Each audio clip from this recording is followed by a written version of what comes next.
Hello, everybody, and welcome to Ohio State Primetime Live. I'm your co-host, Ryan Stano. I'm Garrison Gaddy. Happy spring practice to you, my friend. Well, same to you. Same to you. I'm not gonna lie to it's you. the first, I've been deep in my phone just looking at all the news and all the pictures and all the photos that's coming out. Man, I love it. I love it. yeah. I mean, it's the first day of spring practice. Everyone's excited, and this is the first time since 2015 that this is a spring practice in which Ohio State is the defending national champions. Mhm. So that's also something cool, and they actually unveiled the new banner inside the Woody for the Beautiful, championship wasn't it? season. It was good. It was good to see. I can say that. So obviously a lot to talk about. With the first practice today, this morning, and I want to start with something that is, I know will get you fired up because you've been talking about this guy for a while. Okay. And Ryan Day talked with the media afterwards, and he talked about specifically how his team wants to be more versatile. Like he wants to keep having versatility within his team. And we Mm-hmm. saw how that paid dividends last year with the offensive line. And Mm-hmm. then he specifically mentioned, players in the past that have helped them out, getting steps in different positions. He mentioned Xavier Johnson. And then Right. he immediately went into Brandon Inniss and Oh, how he might oh. take some snaps at running back. And I There's found no- that very there's no interesting. say. I knew that would get you excited. So what do you think about Brandon Inniss as a wide receiver potentially getting some snaps there in the backfield? One second, please. Yeah, I know it's a First lot of. off, everyone, I want to give my co-host a round of applause here for him remembering something that I have said before and giving me the props. I appreciate that. Yeah. And the fun thing is that I've said that before you even knew who I was and before I knew who you were, I said this before the season started. So we're talking springtime last year. I told my co-host Bryce on the Scar and Blue show, I said, Brandon Ennis, coming out of high school, had to play quarterback because, because of the situation there, moved from wide receiver, so didn't really play his senior year. But I said, I've seen him run. I said, he's not a burner.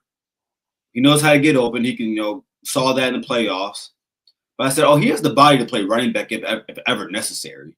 And last year I said, I didn't really. I was like, after Trey and Judkins, I said, I don't really know about the depth after that. I said, I wouldn't be surprised if we saw him there last year. We didn't really, but we saw him come a lot of jet sweep motions. And then Ryan Day just says this today. And man, Yeah. I do think he can do it. I believe Brandon Ennis to be one of those underrated players in college football, just a small thing in the Big Ten. Before Jeremiah, everyone knew about Jeremiah Smith, but at that point, a lot of people thought in South Florida that he was probably, if not the one of the best football players to come out of South Florida. Yeah. I think next year or this upcoming season, Ryan Day and Ryan, I'm sure you remember, Ryan Day mentioned Brandon Ennis a lot last spring. Yeah. I think he's going to try and get him the ball. I think so too. And you mentioned him, having the body, 6'2", 203. And he's probably going to put on. He's not small. He's stout. Yeah, he might even put on a few more pounds here before the fall starts, especially if they do want him to take a few snaps at running back. Now, I don't expect him to take, I don't really expect him to take 20 snaps at running back this year. Mm-hmm. But Ohio State doesn't have the depth at running back that they did last year. Like they had two studs in Henderson and Judkins, who they knew they could go to on any given down, and both of them could excel. And now they're down to only one back who really has experience. That's transfer CJ Donaldson. So, if they want to get funky with the offense and try to build a little bit more depth with that versatility, you throw Ennis back there every once in a while. Like it's not going to be an every down thing. I mean, it's still going to be Donaldson and Peoples and maybe some Sam William-Dixon thrown in if Turbo and Bo Jackson aren't ready to go. So, they've got options. They're just not proven options. And quite honestly, like you said, I just want them to try to get Ennis the ball in any way that they can. He's had to wait his turn, so he hasn't really gotten a lot of chances to really impact the game in any meaningful way, in any big way, I should say. when it comes to like the big games that they were playing. And now with Igbokwe gone, he slides up into the depth chart, and I'm really excited to see what he can do with more snaps available to him. Where looks good at number 1 too. Yeah. Yeah, I had slightly forgotten that he had changed his number, and I saw the pictures, and I was like, second. Oh yeah, that's right. He changed his number to 1. So that was just one takeaway that we had from the or that I had specifically from the practice. I knew that would get you excited. Yeah. Yeah. Something else that he mentioned when he was also talking about the versatility that I found interesting. He was talking about how it's specific to the offensive line, how he wanted to get some other guys, some guys reps at other positions. Because we saw last year what happened when Donovan Jackson was able to move from guard to tackle. It quite frankly saved the season. Yes, it so did. He mentioned getting Sireveld out to tackle, and I have this in my notes too. and getting Luke Montgomery some reps at center. So I know we had talked, maybe it was last week, maybe it was 2 weeks ago, about that report that they were looking at getting Sireveld starting left tackle reps, which both of us were like, let's not do that. Let's keep that far away. But it does sound like they want to get him some reps just in case they have some sort of injury situation like they had last year. I mean, you when you go through something like that and you're not really prepared for it, it makes you realize that you need contingency plans. So what are your thoughts on them getting some, specific to Sireveld and Montgomery, getting reps at, those other spots? Well, I like it. I'm happy with it. I believe last year, and every season you're going to learn something different about about your program or something different about you as a coach. And I think that, depth is always going to be the thing in football. But I think in this moment from last season, Ryan Day realized, oh crap, I need my offensive linemen to know different positions, or at least what suits them better if they need to play a secondary position. And he talked about that. He said every single one of his offensive linemen, he wants to have secondary positions now. Yep. Talked about Anianwa probably starting at he said he probably start left tackle. Yep. But Austin Sireveld getting out there also, which guard. Austin's a big guy. I'm not always keen on my offensive. He's tall. I don't like my guards being tall. I don't think he's good out there. I think he plays better at tackle. He didn't show like he was great, when they put him out there at guard. It was bad. I said to you, I never want to see him in an Ohio State uniform again. Yeah, and I'm not quite going to go that far. I know. He's 6'5", 320, so I was hurt. I was hurt. Yeah, sure. But if maybe he looks better at tackle now. Luke Montgomery, the fact that his secondary position could be center tells me that they trust him a lot. I have a big crush on Luke Montgomery as a player. So I mean, that's just really cool to hear. But no, and by the way, I mean, I don't want to go off away from the offensive line portion of it, but well, real quick before you do, I just found it funny. He was just naming the offensive line. He's like, yeah, we want to get Sireveld, some reps at tackle. Yeah, we want to get Luke some reps at center. Yeah, Tegra, it'd be nice if he could play something else also. Like, he didn't even give a specific position. I didn't even hear when he said that. He said that? Yeah, I mean, he didn't in as many words he did. He didn't come right out and say it, but he's like, yeah, we'd like to see some versatility from Tegra as well. And in my mind, I was like, oh, you don't know. You don't think he can play anywhere. No, I don't think I think that's one of those things you don't mean to say, but in your heart, it's in your heart. It kind of just, some things just spill out sometimes. Yeah. But sometimes things just spill out. Yeah. But so what were we going to bring up? No, I was going to bring up about how I thought it was really cool how we've talked about Brandon Inniss. You brought up Brandon Inniss and him playing running back and right. I'm like, if I'm wrong, let me know. But that was like a whole spiel he was talking about just everyone being versatile on his offense. Yep. Talking about the tight ends getting out the wide receiver. Yep. Ryan, I mean, clearly Chip Kelly he's in love with Chip Kelly's dual running back formation because he talked a lot about that and talked about the running backs being able to spill out. So yeah, when you mentioned the tight ends, your favorite guy Max Clark came up. He's like, yeah, we want to get him some reps at wide receiver too. And I'm like, well, okay, well, good luck stopping that then, I guess, defenses. I think about the potential of this team. And I just like, and you know what, man, hold up. We gotta bring up that picture of Julian Sand and God's light shining down. That was a very interesting picture. What did you? Well, let's move to the quarterbacks. What from what you've read, what do you think so far? Off the first day, just one day. Yeah, I mean, first day we didn't really learn a whole lot. They asked Day specifically about the quarterbacks and how they're going to handle them. Yeah, and I found it interesting, and I don't remember who specifically asked the question, but they asked him, so when you're evaluating the quarterbacks, what is the mentality that you would want them to have? Like, do you want them to have the mentality of just, you know what, just go win the job? Or would you rather have them think about just trying to get better every day? And, Day had a pretty interesting answer. He said, we actually, in as many words, I'm paraphrasing here, we don't actually want them to just go out there and try to win the job, because that's when mistakes happen. You want to, and then he goes through the process of them saying, okay, so when you come in, and especially a quarterback, you got to have the preparation. If you don't have the preparation, you can't play quarterback at Ohio State. So he was talking about how the quarterback wants to be the first in the building, last to leave, all that good stuff. And then you learn how to become the quarterback at Ohio State. So that includes, footwork, technique, stuff like that, to really get yourself honed in. And then he talked about, the why, and figuring out when you're a quarterback, you're that prepared to, okay, so why are we calling this play? Why are we doing this formation? Why are we doing this and that? And, all of that just further solidifies to me that right now Julian is the leader in the clubhouse, because he's gone through a lot of that process already. And there was also a question that was asked about, he was also asked, if a quarterback has shown that if they're good enough to win the job in the spring, will you let them know? Like, does there even need to be a competition in the fall?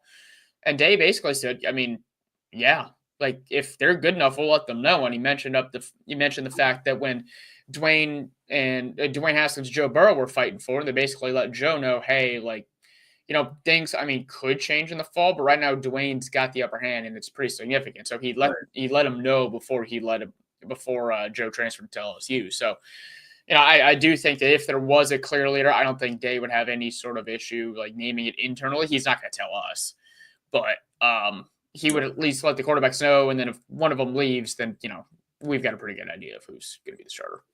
What are your thoughts on it? Just from what we've heard or seen or heard so far, Lincoln and him splitting the first reps. That's what I expect. We're only going to see them really throw the ball right now from the reps. The few reps we can see, the minor reps we can see.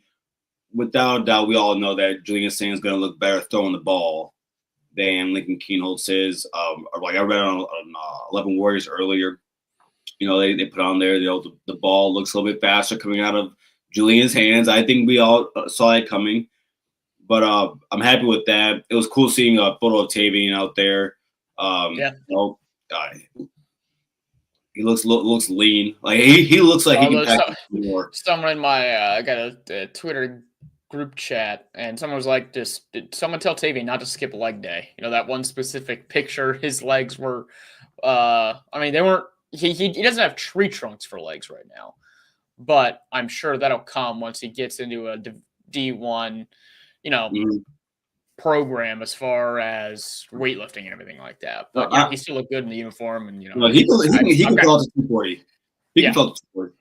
Yeah, and how much of a fan I am of him of his. But but just overall takeaways from the quarterback situation right now. My guess is we're not going to find anything out until the fall. We might glean some insight as far as what's going to happen if we see like Lincoln transfer out after the spring. To me, he's the only transfer candidate in the quarterback pool. But here's the photo you were talking about. That's a great photo. Yeah, the sun just hitting him perfectly right there. And also Ennis is standing right there talking to him, kind of hitting him too. So maybe those two are the chosen ones for the season. Look at Bryson, shining on his head too. Look, there's a few guys in there. You can't even see the main guy. That's what's beautiful about it. I know.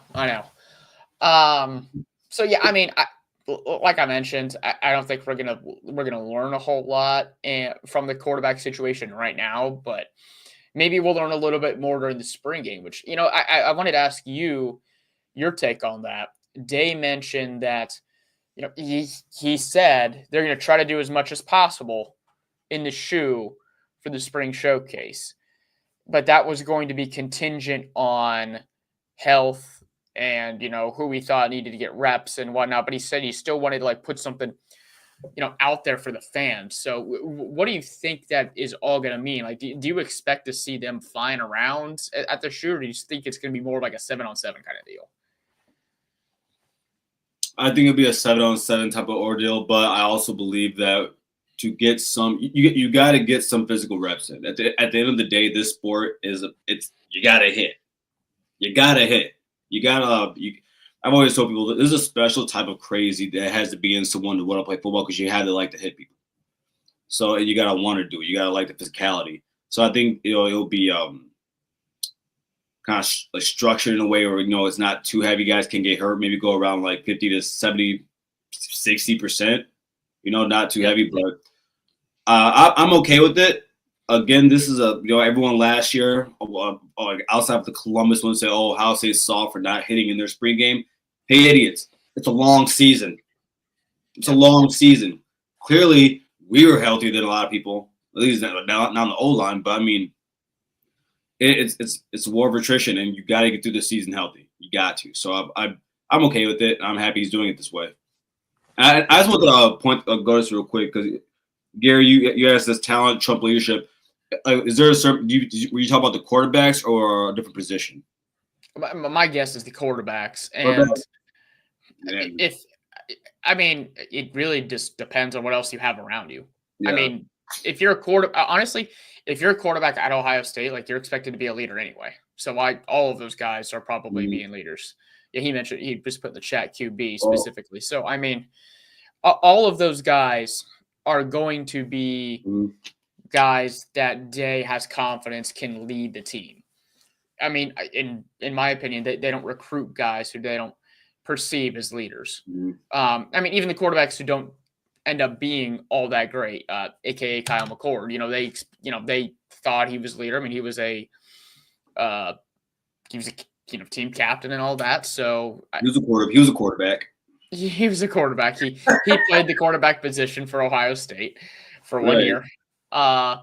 So yeah, I like I said, I would just go with the guy who you think gives you the best chance to win. Whether that's play the most talented guy because I think they're all good leaders. Yeah, I'll give you an example. But me personally, I'm always going to take the talent over the leadership. Example for me would be when Terrell Pryor came as a freshman, coming off of a national championship appearance. Beckman was in there. He did not look good against USC, and by the second quarter, Jim Tressel wasted no time. So it all depends. Right now, I would say a little bit of leadership. Clearly, the guys that just left the program and guys that are still there they really like Julian. They really do. So we talked about how they all had good things to say about him. Is everyone in the quarterback room has talent to some extent, but they all have talent. Like each one of them could go start. Like even Lincoln could go somewhere like a. You better start at Mac school. You can go start for Eddie George. You can start somewhere else. And so, leadership right now, I would say. Yeah, I agree. So, any other position? Actually, but before I ask this question, there's one other spot.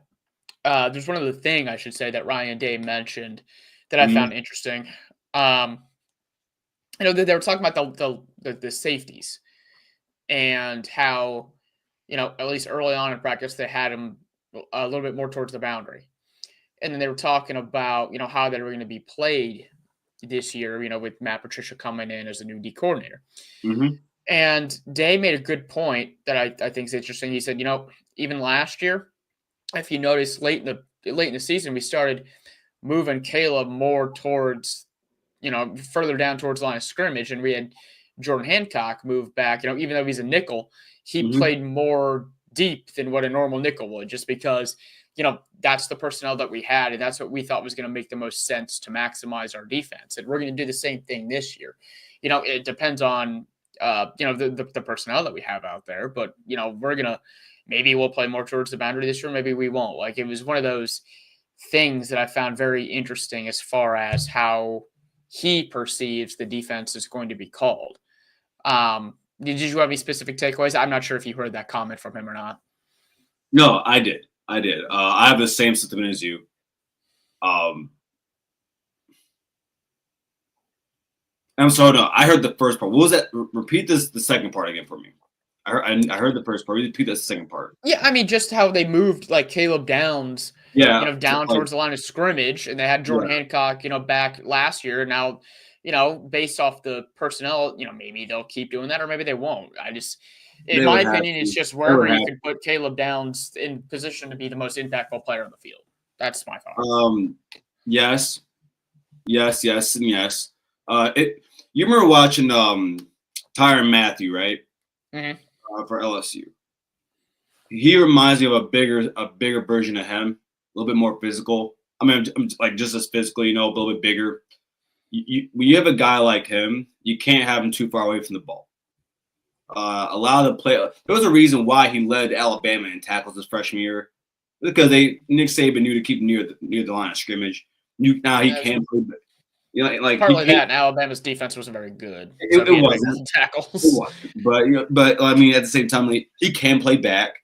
Yeah. Now the question is, with this new players here, do they have the ability to do what Jordan Hancock did? Jordan Hancock, it's not talked about a lot, but whether you want to call it nickel, safety, nickel, whatever you want to call it, he's a corner to some extent. Jordan Hancock was the best, play-wise. I mean, I'm talking about play-wise throughout the season. Now, he didn't play outside a lot, but he did here and there. He was the best corner on the team, I think, last year. I thought Hancock was? Yeah, I thought he was. I thought he played better than Burke. I thought he played better than Jermaine. I thought he played better than Iggy last year. Okay. I thought he was very good. I don't want to. He was very good. To me, it was kind of hard because I felt like after Denzel got torched against Oregon, I thought he played really well after that, and even before that, I thought it was just that one bad regular season game. So no, I agree with that, but I mean, I didn't see that from Hancock. That's all I mean from that. Yeah, sure. But at the end of the day, you gotta find guys that can do that. I would actually love to have a conversation with you right now about the corner situation. Okay. I don't want to say situation, but it could be a situation. I think Devin's going to be someone you can't keep off the field. Dude, I've been telling you. You know how much I love Devin Sanchez. I'm looking at maybe it's somewhere number 4. I don't know, but I see his size, right? And I already know he's intelligent. He knows how to play the position. I know he has good hips. I did a player breakdown of him about a month ago. I think that when you have a kid like that who busts his ass every time, all it's about now is refining his skills. That's all it's about now, just refining things. He's 6'2", 6'2", 6'3". He's a big boy. 195. Well, there was 185 pounds. 185 pounds. Probably 190, but I think on the thing it said 185. And he's listed officially according to Ohio State at 6'2", 185. Okay, 6'2", 185. Elite athlete, elite track star. I tweeted out earlier. I said he's coming in with Will Johnson's size, just a lot faster, a little bit more athletic. That's what he is. Yeah. This comment from Phil. Miles Lockhart's already lost in the depth chart. Let's be honest here. I mean, but Miles, he took first team reps today. I still think he's probably right now, and we can continue the conversation as far as we'll get to that. I wrote that down. Let's get to that. Keep going. Yeah. And so I just think that what I'm looking at now, maybe it's a lot of people last year they thought Ohio State fans were being crazy when we sat there and sat after a practice or two. Oh, Jeremiah's the guy. No, this kid looks like he has the ability to be one of the best Ohio State players that's ever come here. And I know he loves Ohio State because I see I see what his parents do all the time. How they do. Shout out to Mama Sanchez. She follows me on X. Like I don't know. The kid, I love Jermaine. You know I love Iggy. I think someone's got to move inside. It is going to get to that point. Well, here's where I think it's going to end up being. Mm-hmm. So I think it's going to be Jermaine and Igbinosun on the outside. Right now, they've got Lorenzo, looking at different spots for him. He was in there as a nickel. Yep. Which I can't say I'm enthused about, but he played decent last year during the, even during the college football playoff. Like he had a couple, good stops in the national championship game, and he's a senior, so he's someone who's, been around the game for a while. He hasn't been playing in the defensive backfield though, his entire collegiate career, but that's where I think you could see Sanchez possibly getting some playing time. Yeah. I don't see them taking Iggy or Matthews away from being on the outside because they're both really good. They both proved it. Do you think Iggy serves better being on the outside or inside? Well, what I was going to say is I'm hoping they figured out a way to have Igbinosun be a little less handsy and commit less penalties because he's a physical dude. And when you're on the inside, that is what you want. You want someone who's physical. But we don't know what defense Matt Patricia is going to favor. I mean, even now looking at the personnel that was out there today, like they ran multiple different defensive sets today. We still don't know what they're exactly going to settle on. So, if, with that being the case, they're going to want to keep Igbinosun out there on the field as much as they can. So they'll probably keep him on the outside as much as possible. And they'll live with the penalties that they get because even though he does commit a lot of penalties, quarterbacks still don't throw his way a lot. Because that's less than 30 reps, bro. Yeah. I mean. Yeah. So, yeah, I love Devin Sanchez. I love him. I really want to see him on the field as soon as he can. But right now, I don't see him getting a ton of playing time. Now, next year, he's probably going to be a starter. I mean, just he's that good physically. We'll see what he does here with the spring reps. But, I wonder – it seems like Styles has the trust of Walton and Guerrieri right now. So, we'll see how that plays. He's a vet, man. He's a vet. Yeah. I mean, it's not just that. I mean, Lorenzo Styles, he also has the fact that he has played wide receiver at Notre Dame. So he knows how wide receivers act. He knows what their tendencies are. He's very good. He's a good athlete. You guys are really good athletes at the end of the day. He's an adult in the room. He has the trust of, like you said, he has the trust of the coaches clearly. So I think, because there were a lot of times last year when Lorenzo gets in the game, and I'm sitting here wondering to myself, why isn't Miles in the – well, he had a shoulder thing, but like, why isn't someone else in the game? I was going to say, why? My exact reaction was, why is Lorenzo in the game right now? Yeah, but it wasn't like when Lorenzo was in the game, anything bad was happening. No. He's someone that – so, I'm really interested. Like, I wrote it down here.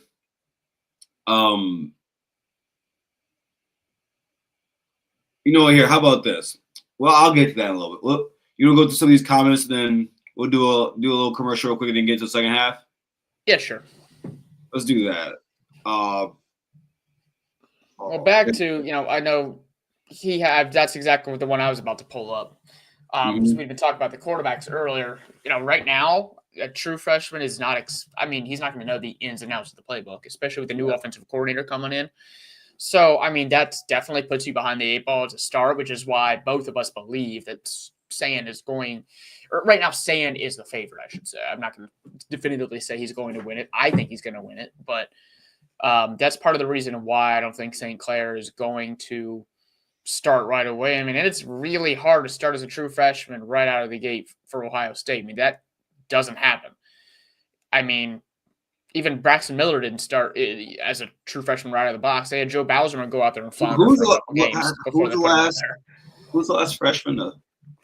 I mean, Braxton was the last true freshman to like start a game. I mean, full season. I mean, just coming full season. Not my lifetime. Off the top of my head, I can't tell you. Not my lifetime. Yeah. So it's, I mean, in Braxton, that was 2011 was when he was, starting games as a true freshman. So, that's quite a long time ago. So he's really talented, and I do think he can be the quarterback of the future.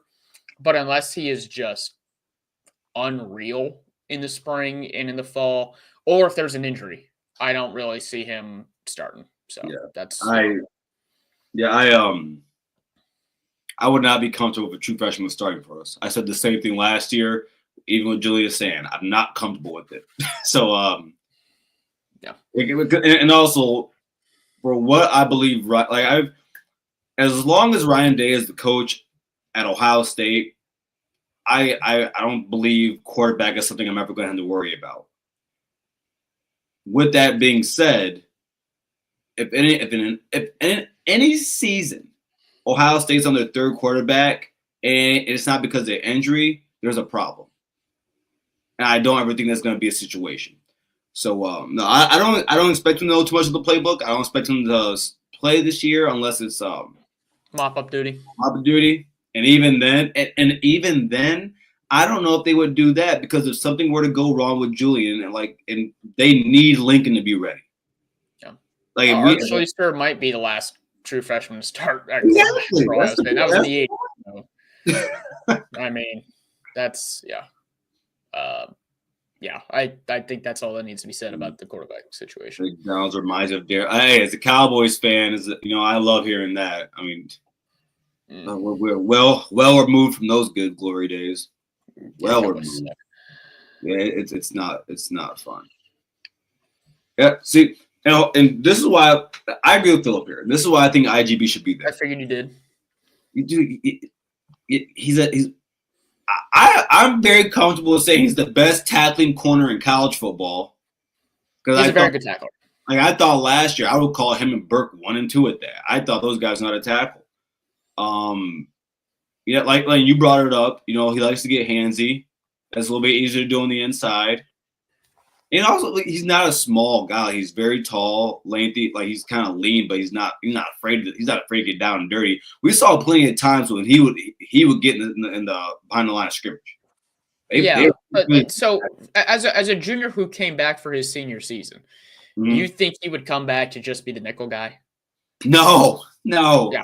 No, but like I said, man, I'm a talent over leadership type of guy. I truly believe. Like I'll tell you what. If let's say we were in a situation where Marvin Harrison Jr. had came back last season, right? So we're talking. You got Marv, Emeka, and Carnell Tate. Mm-hmm. Carnell Tate is a really good player, very doggone good player. I said he's sitting the bench because Jeremiah's playing over him. I believe. I already think Jermaine's better than Ignosin, but I'm not sitting here saying take Iggy off the field. I'm gonna be honest with you. I would be very happy. I'd be say if we ran a 4-3, right? If we ran a 4-3 for 2 safeties, I would not be mad if Ignosin was the safety back there with Caleb Downs. I trust him at safety more than anyone else on the team outside of Caleb Downs. No. I think you got to keep him in the corner. And part of the reason why Iggy said he wanted to come back was he wanted to be a first-round pick. You become a first-round pick when you show that you can be a lockdown outside corner. Yeah, no, so, I'm with you. I'm simply saying in my dream world, I get why he came back. I understand why he came back. At the same time, let's just say it's not happening. Let's just say that's not what it is. Let's just say there's someone on the team that just happens to be better than you.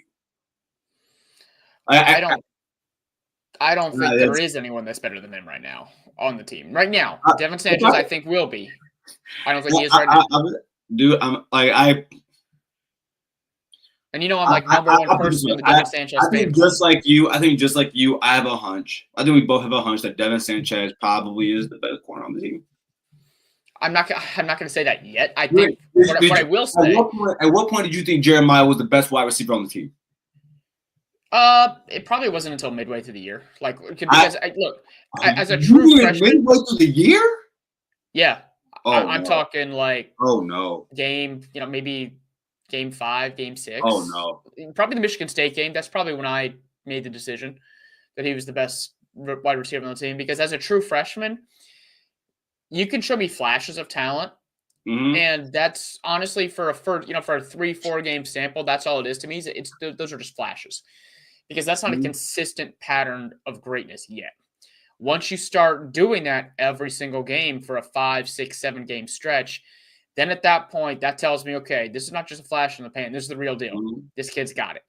So right now, I believe Sanchez will eventually become a better corner than the guys we have right there, starting right now with Iggy and even Miles Lockhart, of course, and I don't see him jumping the guys who they have right now. I mean, Jermaine's already proven it over the last 2 years that he's good, and he has the potential. I think he's got the potential to be a first-round pick at some point.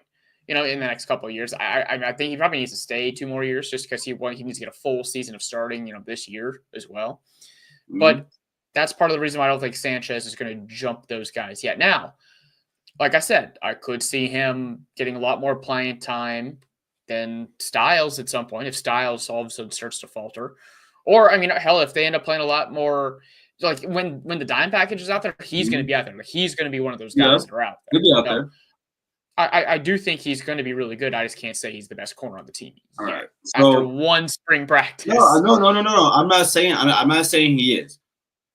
Because like the first time I saw Jeremiah on Ohio State jersey, I didn't think, oh my God, he's the best wide receiver on the team yet.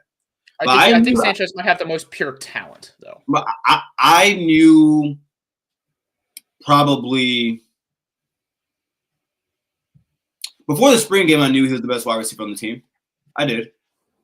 And it was because I actually tweeted about this when it was happening, because I said the fact that a lot of the clips I see are Will Howard throwing the ball to Jeremiah just lets me know that he knows he needs to get that guy the ball.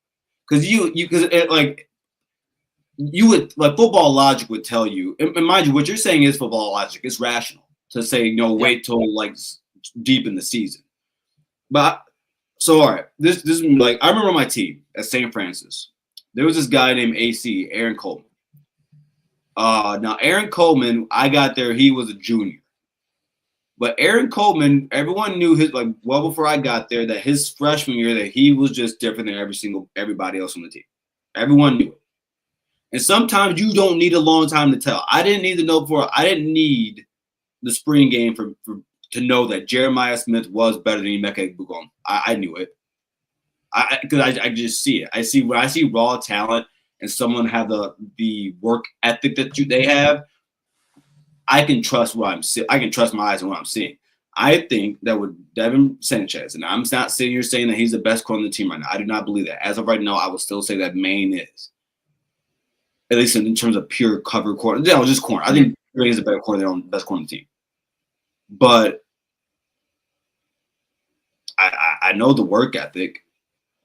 I know he's bad. This is what I do know about Devin Sanchez. He has high work ethic. He's very smart. He knows the game.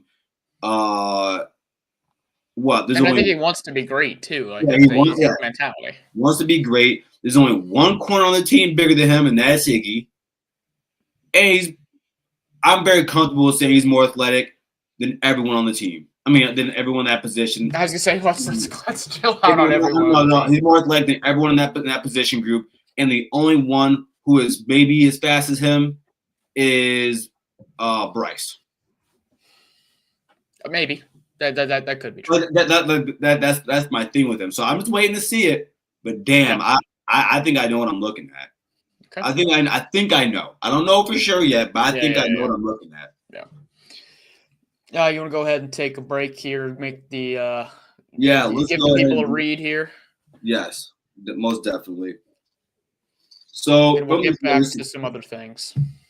So from the Voice of College Show, everybody, get your business, product, service, or personal brand to the next level by partnering with the Voice of College Football. See what our partner Win Agency has to say about the sponsorship experience with us. By the way, everybody, if you like, there is a $1,000 bracket challenge. If you want, go to the Michigan channel, the Voice of College Football, and they have the link there. You can join that by becoming a member of the Voice of College Football. But let's discuss how you can also reach your target market. Contact us at sponsorships@vocfb.com today. Again, that is sponsorships@vocfb.com. So I know we were talking about the defensive backs. I kind of want to move to safety. I want to hear your thoughts on who you think is going to be the starting safety opposite of Caleb Downs. I know you've said you wouldn't mind Iggy back there, but right now it looks like Malik I know, exactly. It looks like Malik Hartford and Jalen McClain are splitting the reps right now. And Hartford's been around for a little bit longer than McClain has, but McClain played more than Hartford did last year. So who do you think ultimately emerges out of that spot? And I guess, who do you want to emerge from that spot? Who do you feel more comfortable with?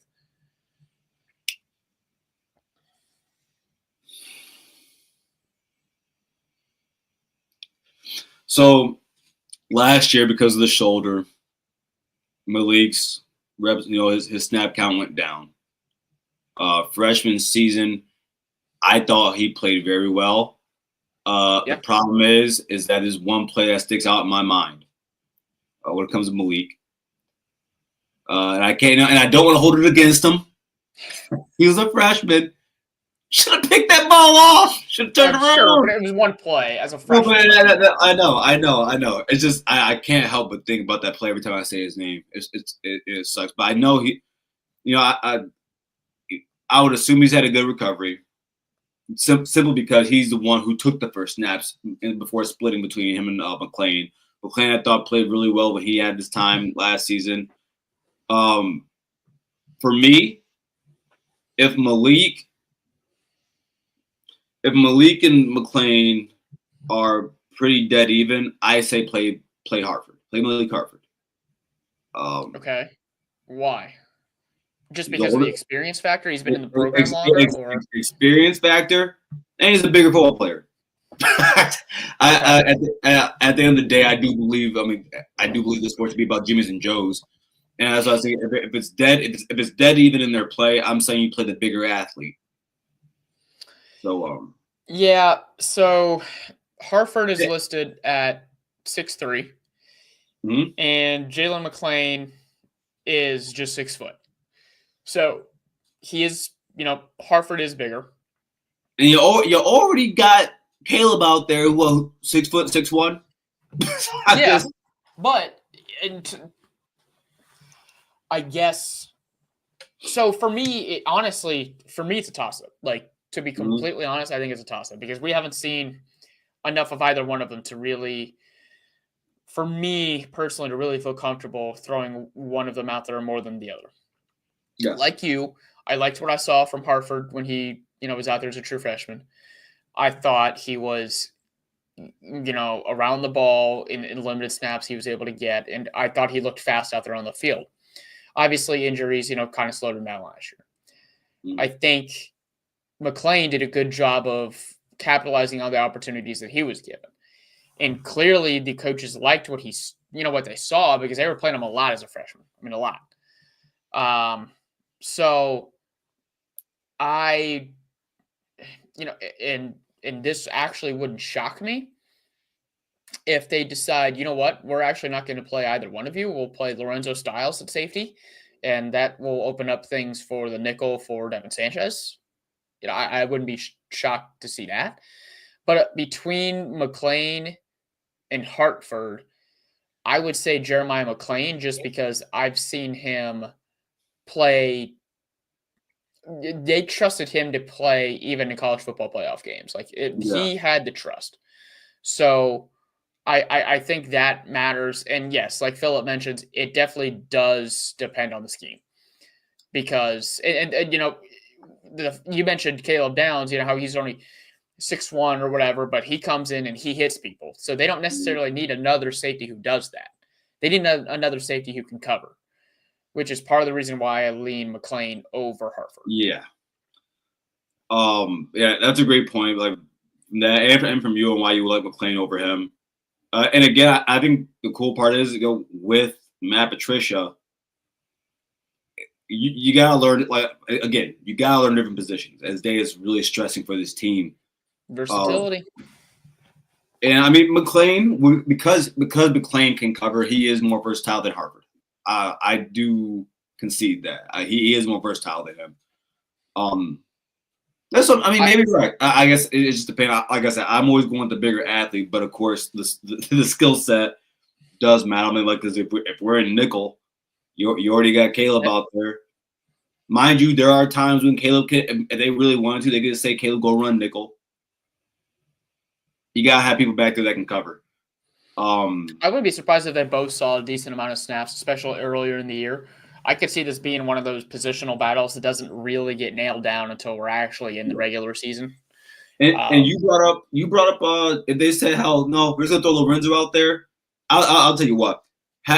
Being in a position where you don't know if you want to play Malik Hartford or the younger sophomore Jay McLean, and you have a guy like Malik Lorenzo Styles that you can just throw in there and say, hey, I will name it. He's like a Kenny Guyton at safety.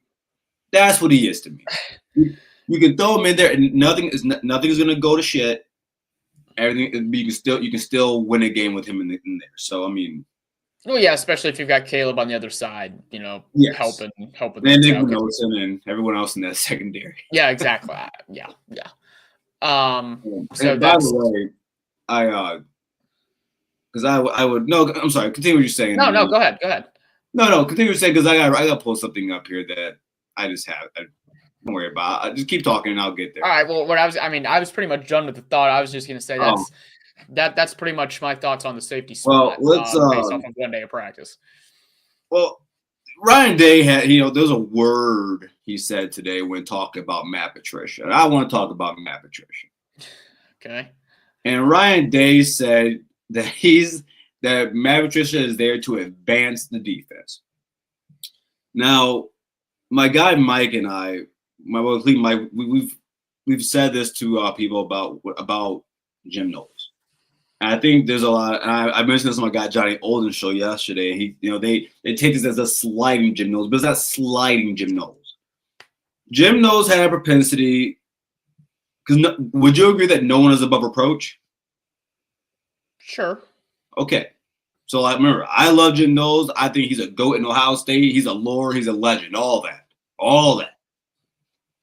Would you agree that he had a propensity to stay in his base defense?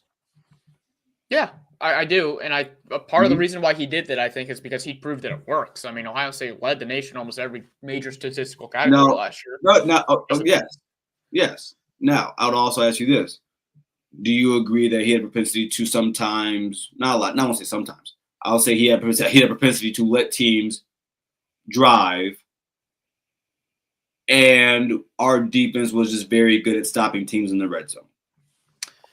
Yeah, I mean, that was the game plan. They wanted the game plan really in Jim Knowles' defense, especially after the first year when they allowed a gazillion big plays, was they were going to force teams to drive all the way down the field on them and score touchdowns, and they didn't think that they could do that. They thought that, we had the better athletes, we could eventually stop them, or they would make a mistake. And that's what happened most of the time for the last 3 years.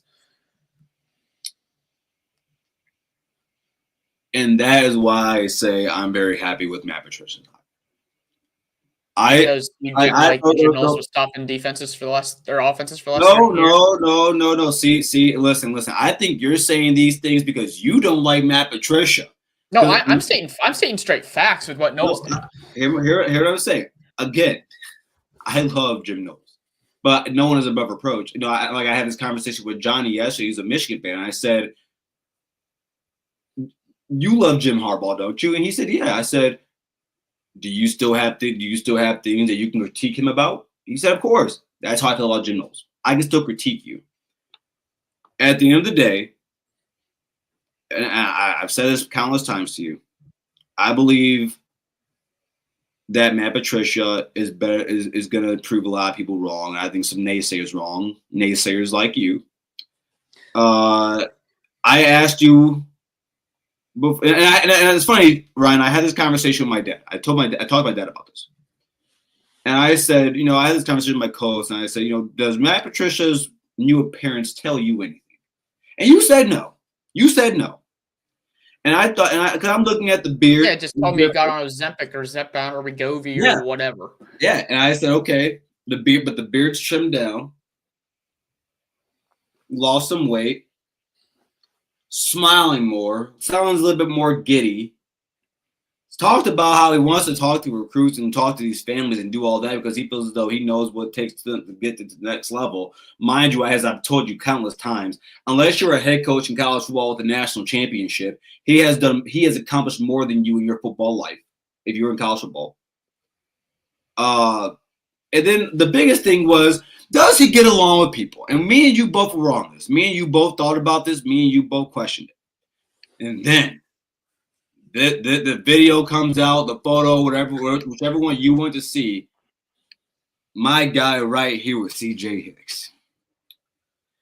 And boy, oh boy, let me tell you what. This is all I need to see, Ryan. So this picture's what's got you so excited? Nope. This is what this right here was the last piece I needed.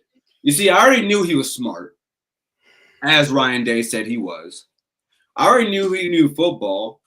He's already accomplished as he can get as a defensive coordinator. And I ain't asking him to be my head coach. The guy looks happy. I'm telling you what.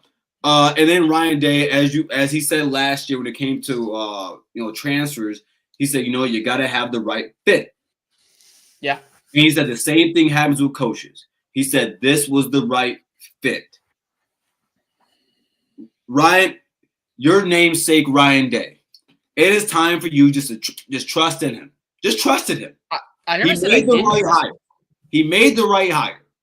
I am not going to be making any sort of sweeping declarations about whether there's a great hire until we see the results on the field. Until we see something in the fall, that's where I'm going to make my ultimate decision. I personally think it was a bad hire when it was made, but as I've said many times, I am willing to have my mind changed. But my mind is certainly not going to be changed by a picture being posted on day one of spring practice. So I will wait to see the product on the field before I swing over to your side. Until further notice, because I'm just going to go ahead and I'm just going to take a shot in the dark here, which I don't think it's a shot in the dark, but to you it is. I'm going to go ahead and I keep this. And shout out to my boy Anthony Tucker. His dad gave me this on our ship, the USS Harper's Ferry LSD-49. This right here is a bullet, a silver bullet from a 50 cal from World War II. I'm going to place it right here. I think we're going to have it. I think we're going to have the silver bullets. I'm not afraid to say it. I think Matt Patricia is that. I almost said that motherfucker. I think he's that guy. I think he's going to be that guy. I think we're going to be fine. And and when Ryan Day says that he brought him here to advance the defense, I do believe NFL defensive coordinators to be better and to be more imaginative than college defensive coordinators. The same way I believe a lot of the college game, the NFL's taking a lot of the guys out of the college game now, but a lot of college guys they're better on offense than a lot of guys in the NFL. They're more imaginative. They're more creative. Okay. Get me the ball. We'll see. But I've been following these comments here. Yeah, let's not be calling me Blake. Yeah. It's we've been doing this a while. It's wrong. Thank you. Wait a second. Dory called you. When did she call you Blake? Yeah, I don't know. She said watch a Garrison and then added Ann Ryan and then she called me Blake some other time. So let's. Well, I mean, at least she admitted to it. That's true. She said it was because of your co-host on. Right. Exactly. Have you? I mean, you kind of look like a Blake. Yeah. So there's one other thing I know you wanted to get to. There was an article written that we should talk about before we get out of here. So go ahead and tell the people. I'll be quick with it. So Dan Hope, he posted his I'll drop the link here.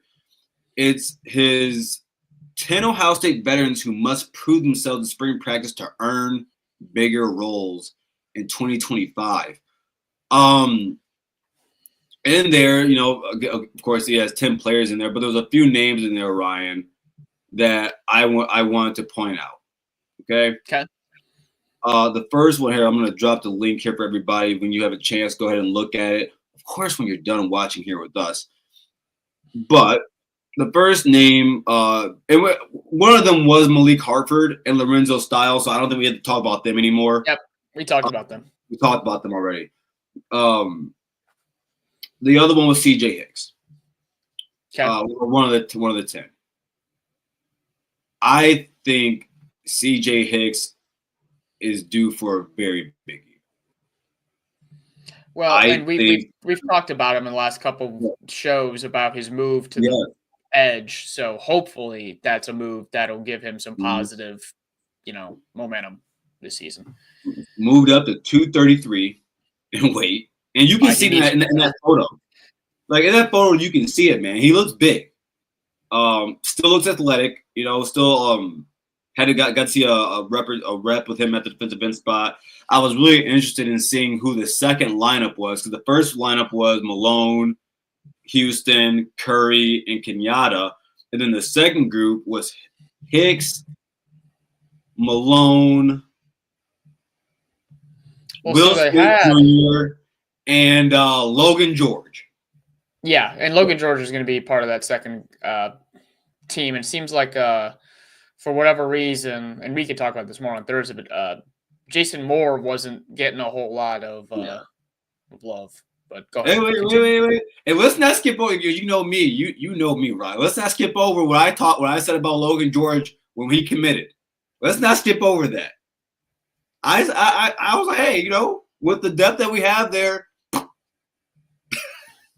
he looked good. He's a depth guy. Yeah, he looked good. I wouldn't be surprised if he probably. There's a chance he can make some type of impact. I mean, so we'll see if he stays there. But yeah, Jason Moore, and now let's move to this. He put defensive tackles, and Jason Moore along with Malone, but he was the other one. Yeah. It's time to see it. He was a very highly touted recruit coming out of high school.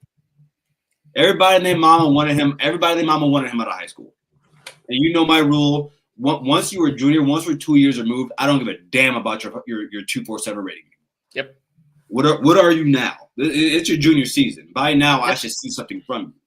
So Jason Moore, man, it's a big prove year, because if the talent reflects, if the play reflects the talent that we thought they would have, man, that defensive tackle room all can be off the charts. It can be off the charts, but we got to see it first, especially for these guys. So what do you think about that? Well, I know we both have talked about Tyrone before, and how it's time for him to do really anything at this point. Since coming in from Ole Miss, he hasn't done jack. And, if it doesn't happen this year, I mean, he's done. He's like the, for Ohio State basketball fans out there, he's just the Aaron Bradshaw of the football team. He comes in. Yeah. He play baseball, bro. Go play baseball, bro. Yeah. Go back to baseball. Yeah, sure. And Moore hasn't been able to crack the rotation. I mean, even Edric Houston cracked the rotation last year as far as getting real reps. And people thought Moore was going to be part of that rotation. He just hasn't been. So for both of those guys, if it's not this year, it ain't happening. And honestly, if it like, and I'm talking about if they don't play a lot of snaps early on in the year, then they're not going to be playing any meaningful snaps when Big Ten play comes. I just don't see it.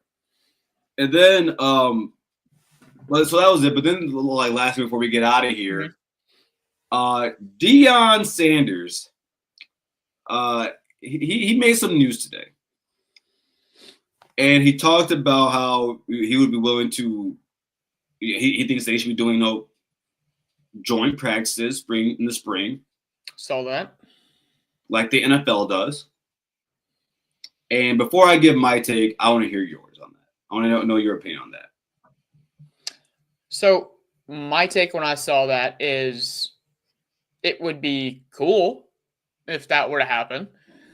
Like, it would be cool to see, other teams come in and get some meaningful work against another program, but it is never going to happen in a million years for multiple reasons, mainly because of injury, and secondly, because of the transfer portal, where all of a sudden that gives you an opportunity for that coach to walk over to one of your players. Hey, you see how we're doing business over here. Why don't you come over here? Why don't you come over here once spring's over and move on over to Boulder or Columbus or wherever? So it never in a million years would have happened. But, I mean, it'd be kind of cool to see. I'm with it. So I tweeted about it earlier, and I said, clearly we see the game has been shifting towards the NFL game, right? Like I had put, it's kind of college football is almost becoming like a G League, especially at the top.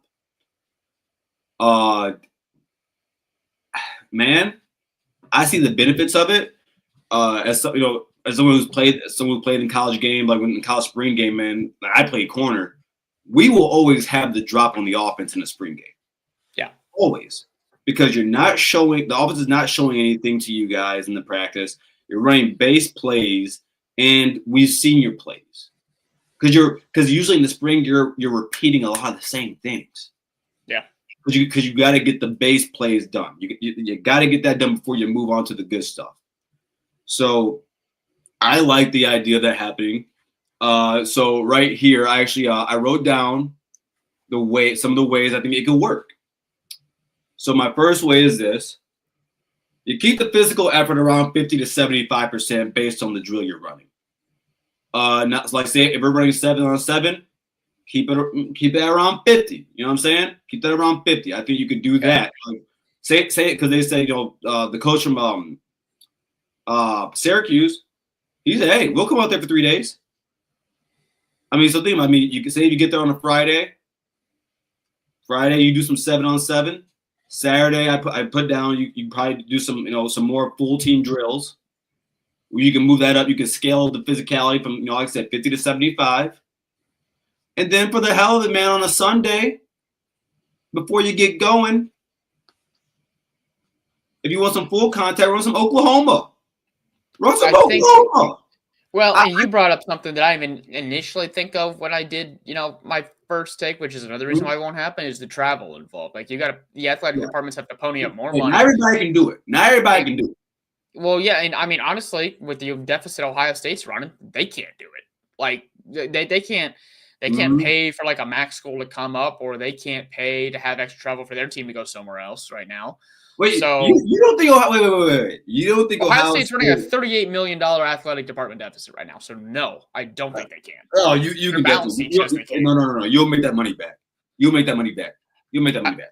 Not when you're spending as much money as you are to keep the roster together, on NIL money for recruits, Let me ask you a question, upgrades on facilities, all that. Let me ask you a question. What's the nearest college that has a football team to Ohio State? From here, distance-wise, it's probably either BG or OU. How far? So what? BG is how far away? Bowling Green's what? Bowling Green's about an hour 15. Okay. Ohio University is about an hour and a half. You don't think you can pay for a few buses to come to Columbus? You can provide them dorms. Or they stay at the hotel. I say you can't provide them dorms. The dorms are or you stay at the hotel. I don't. The only time you could maybe get, well, actually no, you couldn't. But I mean, I think that's just another reason. I don't think it's the biggest reason why it wouldn't happen. I think it's another reason. If you can afford it, I don't see why a team should. Also, and then like I said, I think it actually benefits the team. I think it benefits the team to see something else than what they see in practice. Playing your own team is not going to, it can't help you based. Well, when you're Ohio State, it can, because you're going best on best, and those teams are some of the best in the country.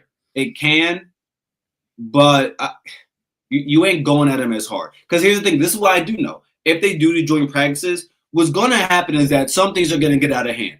if I was in a joint practice, I'm going to try and hit somebody. Like for real. I'm going to like on the day I know we got pads on. I'm gonna try and hit you. We could be shoulder pads. I might still give you a little pow.